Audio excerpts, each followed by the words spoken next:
Welcome to the Fear and Greed Daily Interview. I'm Sean Aylmer. We often speak about infrastructure on Fear and Greed, particularly the enormous appetite of investors looking for the stable returns that come with many of the assets. But I wanted to take a step back today and look at the infrastructure that Australia needs to develop into the future to drive economic growth.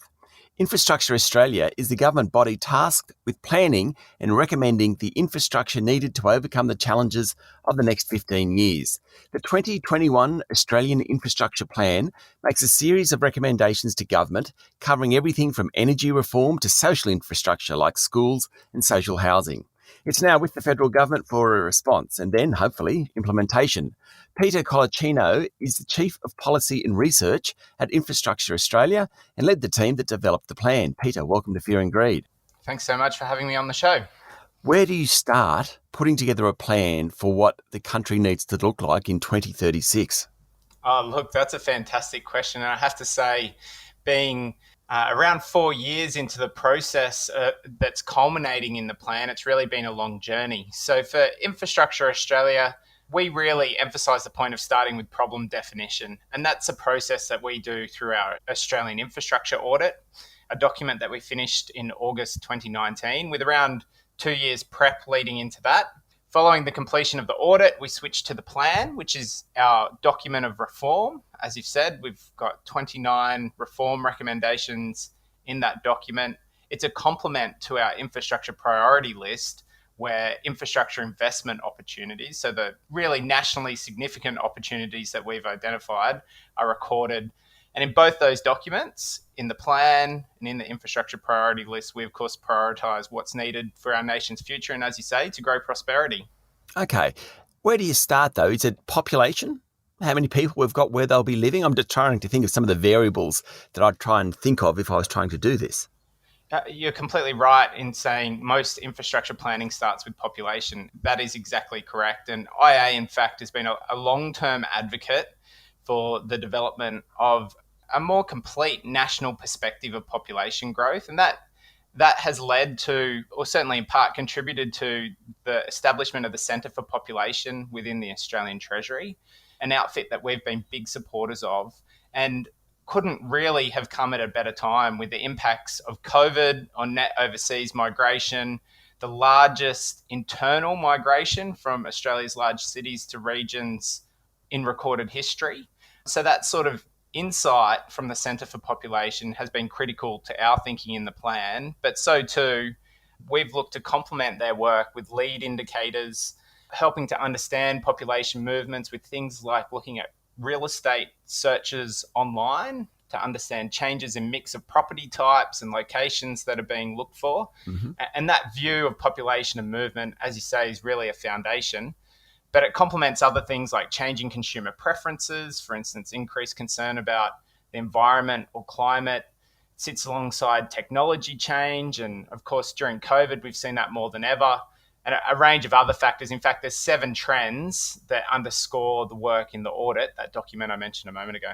Okay, so it's sort of a bottom-up exercise, as in you're looking at the key trends, those 7 trends that real people are moving towards, as opposed to trying to be Nostradamus and forecast what people will be doing in 2036. Well, that's a really kind of great reflection. I like to say we're trying to have a shining crystal ball. So for Infrastructure Australia, really what we try to do is start with an understanding of our infrastructure networks, the assets, concrete and steel, but also what services consumers receive. And we think about it in the context of access, quality and cost of infrastructure services. So not necessarily where the high voltage power lines are, but we start with people's electricity prices and reliability. Or we don't think about dams or desals, we think about the quality of water and whether it frankly comes out when you turn on the tap. And then we also look into the future and try to set a vision for 2036. And using a model of thinking, a methodology called theory of change, we try to chart a course from where we are today and where we want to be in 2036. And as we've just said, appreciating that path will be buffeted by those 7 trends. And so too, potential other risks, things like the pace of COVID recovery, or, for instance, geopolitical shifts as we're experiencing in Australia at the moment. Peter, stay with me. We'll be back in a minute. I'm speaking to Peter Colacino, the Chief of Policy and Research at Infrastructure Australia. Okay, so let's jump into some of the things that we mentioned. Population. Infrastructure Australia is a supporter of people moving away from the big urban centres to regional Australia. That's a question. Well, Infrastructure Australia is about enabling both the government's priorities and the priorities of the community preferences. Yeah. And what we saw prior to COVID was one of the biggest concerns in cities being around pressure on housing. We also saw reflections around congestion, and we saw infrastructure provision in many of our big cities really playing catch up, particularly on the urban fringe. Mm-hmm. And what we see through the increased attractiveness of regions is an opportunity to relieve some of that pressure and, in fact, to take up some of the capacity or capability in regional centres to support growth. So I'm in Sydney, and if I think about neighbouring centres like Wollongong and Newcastle, they have traditionally had lower rates of growth than Sydney, particularly the Western Fringe. And as, for instance, the corridor through Wollondilly starts to grow, it's very proximate to Wollongong, which is well located with universities, of course, a large industrial base, etc. So the opportunities for second cities and satellite cities and some of our smaller capitals, the likes of Adelaide or Hobart or Darwin, to support further growth is quite clear to us.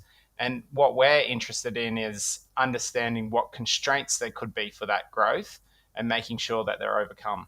Okay. Is it difficult to recommend or consider the needs of rural areas versus major urban areas? Because if you're doing that on purely population, the regional cities, like the one I grew up in, central West New South Wales, probably isn't going to get much. But obviously there's a lot more to it than population. Yeah, without a doubt, some of our tools as a nation and indeed as a profession to examine infrastructure priorities do have complexities in the way that they're put together that favour things like higher populations and higher population densities. But that's a challenge that not only we face in Australia, but indeed we do globally. So in the United Kingdom, their levelling up agenda is focused on overcoming some of these issues. In Canada, they're looking at strategies to grow their regions. And following the approach of Infrastructure Australia, Infrastructure Canada's just been established, and they're undertaking a national infrastructure assessment, a parallel to our plan and audit. And indeed, in the UK National Infrastructure Commission has been established, and they're undertaking a similar process. So I'd say we have, over time, developed tools that are very well suited to considering urban infrastructure. Yep. And now we in Australia and many other countries need to help to develop our tools and broaden our considerations so that we can understand the needs of regions and rural areas. And for IA, we've done that. We've made that leap over the last year, both through embedding quadruple bottom line view of sustainability. So that's the old triple bottom line plus governance, Yep. an approach that the World Economic Forum and the OECD and indeed the Infrastructure Sustainability Council have favoured. And we've also updated our infrastructure assessment framework. And through the plan, just finally, I'd say we've been really particular to make the point that we're not only looking at big cities. You know, our big four cities, Sydney, Melbourne, Brisbane and Perth, certainly pre-COVID and increasingly Brisbane and Perth, lightly touched by COVID, and Sydney and Melbourne, conversely, share many of the similar traits, tied into the global economy, diverse economies domestically, high rates of population growth that we expect to see return, which is a contrast to a group of second cities from Adelaide to Kingaroy in Queensland, our 5th to 100th largest, looking to attract more growth. Yep. And then our rural and remote areas where markets for infrastructure provision really need support. So in fact, it's thinking about our minimum service levels and refreshing the $27 billion per year that we spend on community service obligations to ensure that the 40% that are poorly targeted, that are not opaque,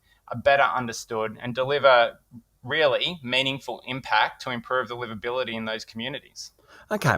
When I think about infrastructure of the future, I think of telecommunications and I think of 5G and Internet of Things. They're both part of recommendations in the report. How important is it that we're not left behind the rest of the world in this, particularly given just the vast size of the country?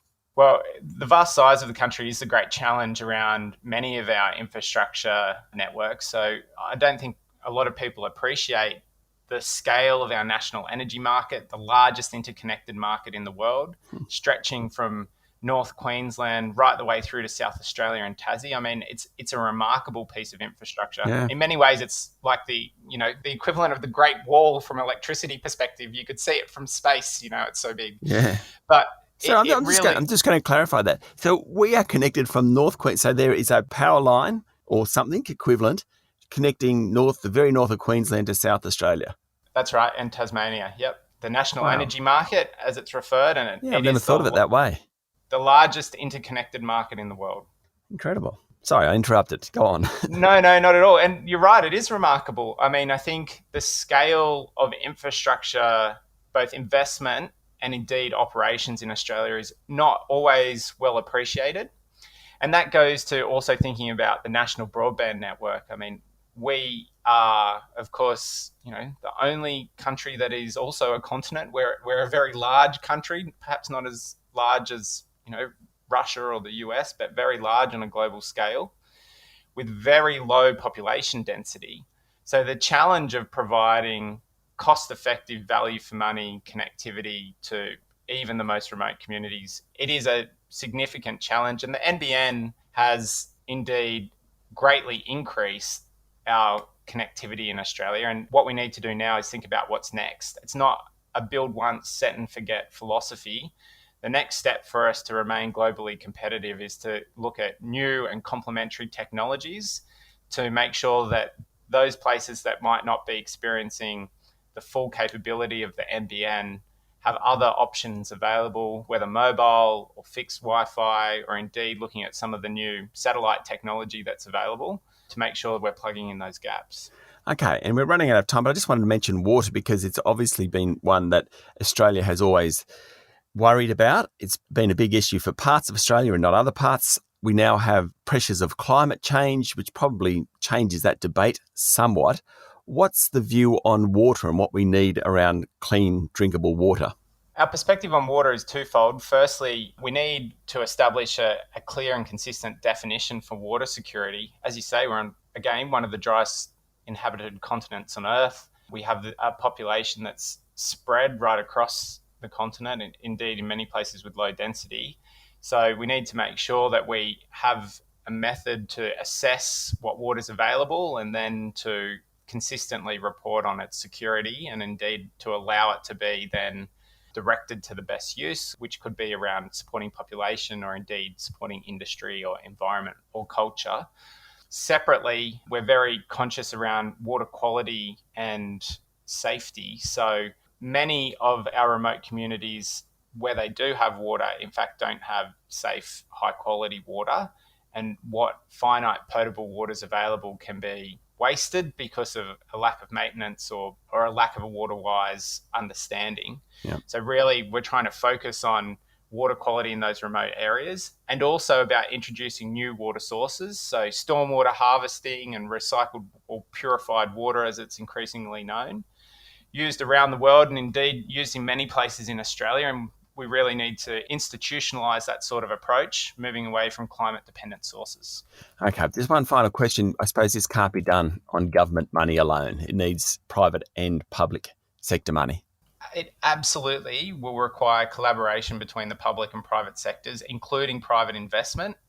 And many of our infrastructure networks, so telco, as we've discussed, certainly mobile, the energy networks, both electricity and gas, many of our transport assets, even social infrastructure, all attract private investment today. In fact, Australia has really been, during the 90s and early 2000s, the global leader for effective private investment in infrastructure.